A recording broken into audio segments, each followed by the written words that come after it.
Hey, what's going on, folks? Josh here with Brain Jacket Audio, coming at you today with a video about a pedal that is near and dear to my heart. Um, Acquired this back about 8 or 9 years ago, and it has become a mainstay on my board. So I introduce to you the Keeley Tone Workstation.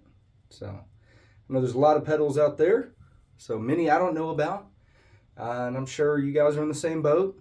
Might not have heard about this one. It's really versatile or versatile, and does a lot of cool things all in one little small compact box that fits pretty conveniently on your pedal board. So let's go ahead and get into it, guys. All right, guys. So this is going to be my first take on like a pedal review demo kind of thing. So hopefully I don't mess this up too much.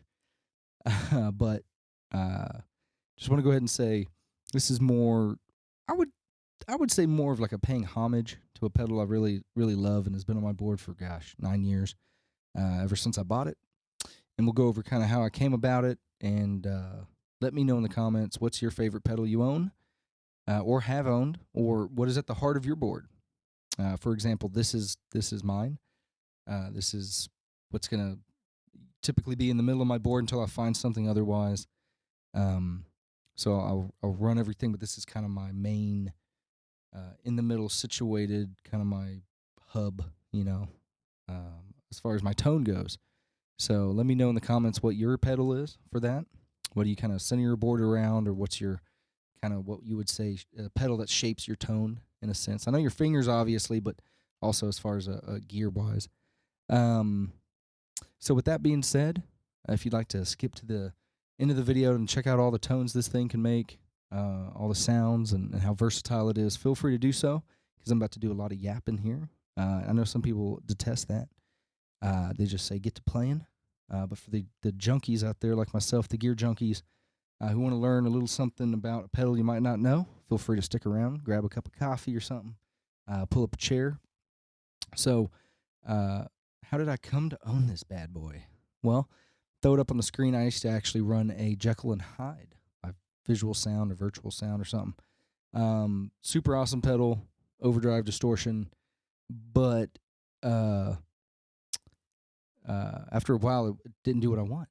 So, actually was able to find a guy in Oregon. When I had that Jekyll and Hyde, I discovered I liked the sound of it when the battery was getting low.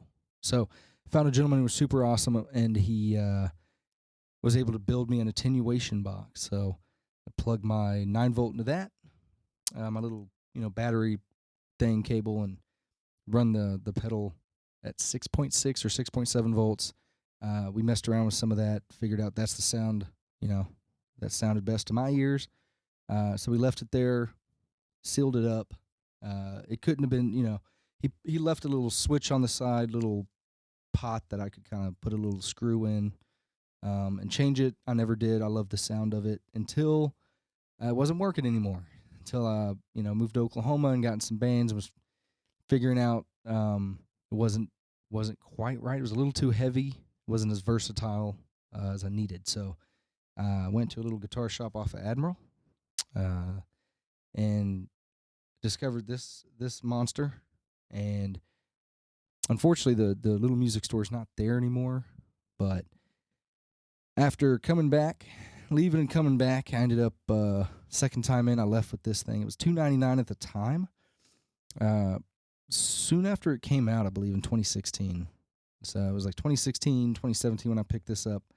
And doing some research, they only made like 500 of these, something like that. I guess the first run of them, John Mayer took some out with the Grateful Dead on tour. So I guess there's sightings of him having the workstation on his pedal board for a minute. And then I guess it was liked so much they did a limited run in 2016. So that's how I ended up at this at the music store. And I say it's been worth every penny. So let's get into it. You get 4 pedals in one. Let me make sure to count this. 1, 2, 3, 4. 4 pedals in one. I can count. Thank God there wasn't 5. So the first one's compressor, and you're gonna get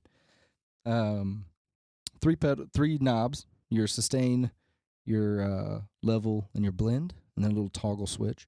So Keeley's kind of known for his compressor, especially in the Nashville circuit. There, kind of has a pretty big following as far as that goes. Probably one of his most sold pedals, I believe he said, is the compressor.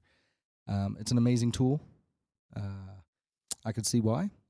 So this is modeled after some old vintage style compressors. So it's going to have a JFET transistors in it, and that just means more of a tube-like, smoother sounding transistor is, from what I understand. JFET means that. Basically, translates to more of a tube-like, old vintage sounding. That's usually what they're going for if they're using them. Is what I understand. So it's not going to color your sound too much at all, as well. So that's an upside. These knobs, the sustain, is going to allow your note to ring a little bit longer. It's going to allow your note to sustain. And then the blend knob's really neat because when it's all the way to the left counterclockwise, you're getting a fully compressed signal coming out. So it's all wet signal basically. And as you turn it clockwise or to the right, you're blending in your dry signal. So I like to kind of let mine hang out at the noon to 2 o'clock range, depending on what I'm doing. If I'm using it, once in a while I'll take it down a little bit more, but usually I'm hanging out there. Sustain's usually at that 1 o'clock. And then the level's going to vary based on, what you're doing, where you need to be in the mix. The toggle switch, super neat. This is going to control if you have a single coil or pickup, or sorry, the humbucker is going to be your stock, and then treble is going to be your single coil. To adjust for, you don't want to get lost in the mix with too much compression. So that sometimes can happen with vintage style compressors. So Keeley and the team over there has really thought of everything. So they put in this little nifty toggle switch that allows you to correct for that. So you're not going to have to worry about getting lost using your compression. Also, in the middle section, that's where you got two different pedals. Basically, you got when the toggle's in the down position, you got your katana boost, which correlates to this one knob right here, the volume knob, the level knob. So that's all you get with the boost, right? That's all you need. One knob to rule them all. So you could stack it with your drive over here, hit your volume, boost, boom, go in for a solo. Awesome with the telly, something like that. Super popular. I'd say that's a pretty good combo. I don't use it as much, to be honest. Once in a while I will if I'm stacking it with another pedal or something like that. I need to get over, something on the bridge or whatever. I'm usually doing something shoegaze with that if I'm using that. But usually I'm rocking it in the up position, and that engages the 1962, the Bluesbreaker preamp style. Bluesbreaker style preamp. And that engages all three knobs, so you got your volume, tone, and your drive. So what's really cool about this is this section is probably the reason it's in the middle of my board. It's the kind of the centerpiece of my board because it's so versatile. Because this is usually on for most stuff. Even if it's my starting clean tone, reverb delay, shout out Keeley Canyons, and then I'll engage this. And that's just a great, with this off, reverb delay, really good sound. Engage this. You get a little bit of crunch, not much. You just kick a little dirt on it. That's what's really cool. And then if I want to get kind of heavier, kind of more of a, more saucy, I can engage this. So, what's really cool about this, if you didn't know a little bit about the 1962 Bluesbreaker, made famous by John Mayall and the Bluesbreakers with Eric Clapton. At the time, of course, Clapton was God. And you pair that with the fact that apparently the Bluesbreaker amp, when it came out, was about a third of the price of a Vox AC30 and about half the price of a Fender Bassman amp. So super crazy, super cool. so this pedal will do, I mean, a lot of stuff. You'll hear that here in a little bit. Does a lot of stuff. Last but not least, moving on to their last little section of this is the Red Dirt Overdrive. And this you get, Keeley's thing was modding pedals back in the day. Well, I know he still does it, but that's how he, I guess, kind of gained his reputation in the industry. That was one of the ways he would get these pedals from artists that were on tour and session guys, and anyone looking for that tone, and everyone who didn't have a tube screamer. And that's what this is based on too, is a tube screamer style. And he would mod them, and I guess he had two different kind of flavors that he would incorporate into the pedal and then mail it back to them, and they would use it, and that's how word got out, and then boom, the rest is history. But he put these in the pedal. So the best of my knowledge, these mess with your mids. They kind of cut and boost. They do the secret thing. I mean, not secret, but it does the thing that Keeley does. It has the boost and the cuts, and they're really nice to use. So you can kind of find your flavor with these two. Then just like the other section here, you got your tone, volume, and drive. Really good. It says Red Dirt. I don't play Red Dirt. I respect it. Super great. Shout out. I mean, Turnpike Troubadours, but I don't have that type of chicken picking skills just yet. So this is more of my, if you're going into something, you need a little bit more dirt, a little bit more drive. It's a tube screamer, you know what they do. So really nice to have that, and then the two different flavors right there, Keeley's own. So let's go ahead. I'll be quiet, and let's go ahead and demo this thing. All right, folks. I know the moment a lot of you have been waiting for. So without further ado, we're going to go ahead and kick off the demo. So I'm going to start with the clean tone here.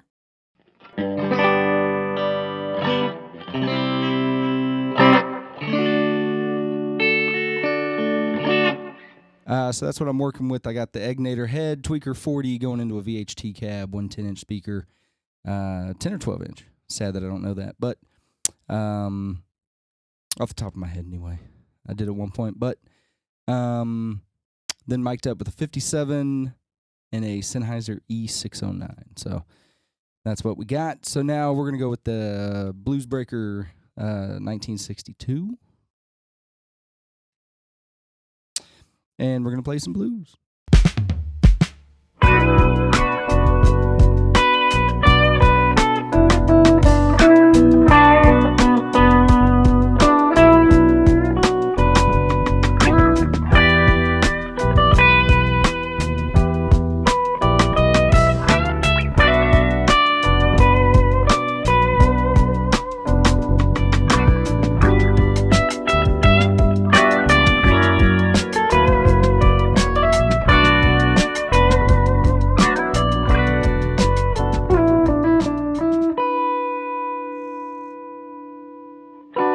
Moving on to something country. Preface it, I'm not the most amazing country player by any means, so don't come for me. But I'm actually using the compressor into the 1962 Bluesbreaker preamp situation, going into the Keeley Caverns reverb delay, and then I'm capping it with an MXR carbon copy analog delay. So let's see what you guys think.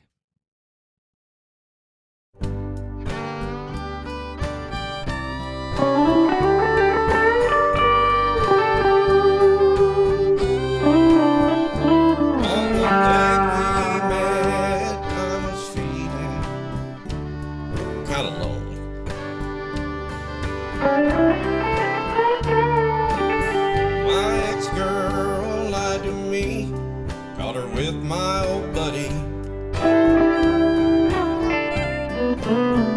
you had a pickup truck and you didn't have any babies. So I told myself it was time to settle down.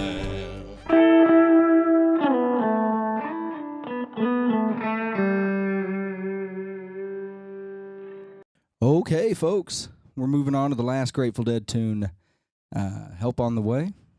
this was a fun one to learn. So don't come at me. This is fresh for me, but it's definitely a fun song. If you haven't checked it out, as far as how to learn it, it is fun. So in addition to the Keeley Caverns, I've engaged the MXR analog chorus, sprinkled a little bit of that in there. And on the workstation, got the compressor, got the 1962. Like I said, I put the 1962. It's like Frank's hot sauce. Put that shit on everything. So let's check it out. Let's see how it sounds.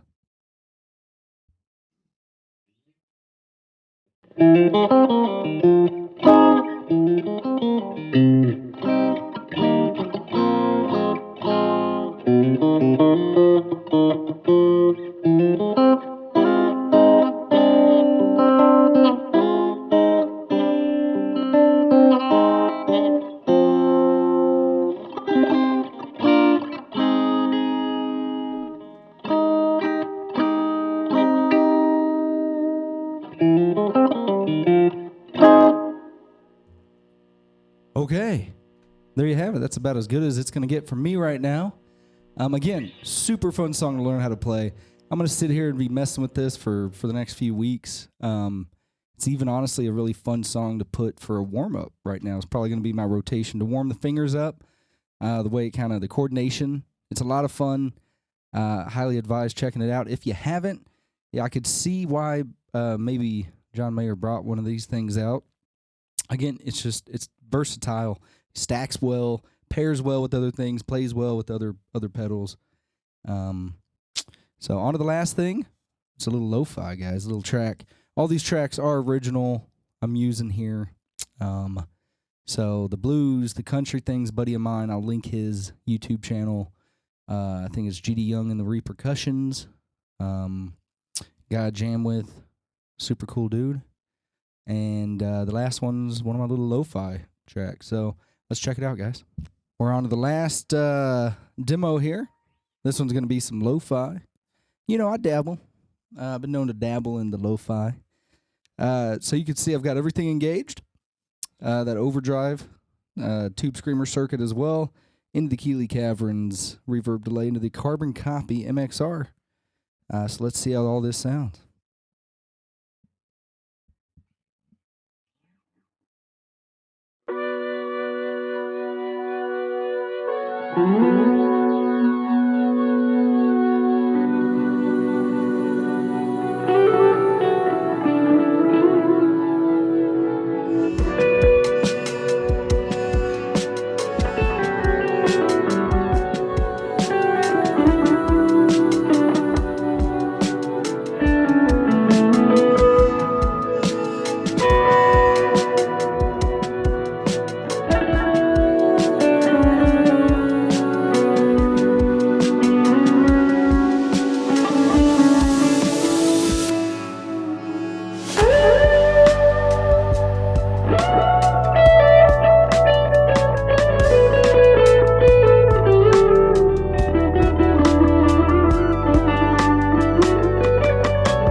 So there you have it, folks.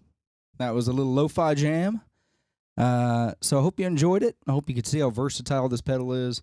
It covers a lot of bases, takes up a little bit of space, and it fits a whole bunch into the package there. So if you see one in a store, if you want to go online on Reverb, if you're a collector of overdrives, this is an amazing one to have on your board. You can mix this with an H90, line 6, what is it, a Helix, something like that. It's really all you need. A tuner, that pedal that houses all your analog delay, all the other effects you need. There you go. You're set. So hope you guys enjoyed this. And I think that about does it for the demo. So thank you. All right, folks, that wraps it up for this video. Thank you for tuning in. If you made it this far, I really appreciate you. Feel free to like and subscribe. And don't forget to throw in the comment section your favorite pedal on your board currently, or the one that you're using as your brainchild. Maybe you build everything, you center your board around that one. So this was, again, the Keeley Tone Workstation. Super amazing pedal. And if you ever get a chance to play it, highly encourage it. Until the next video, guys, I'll see you soon. Thank you.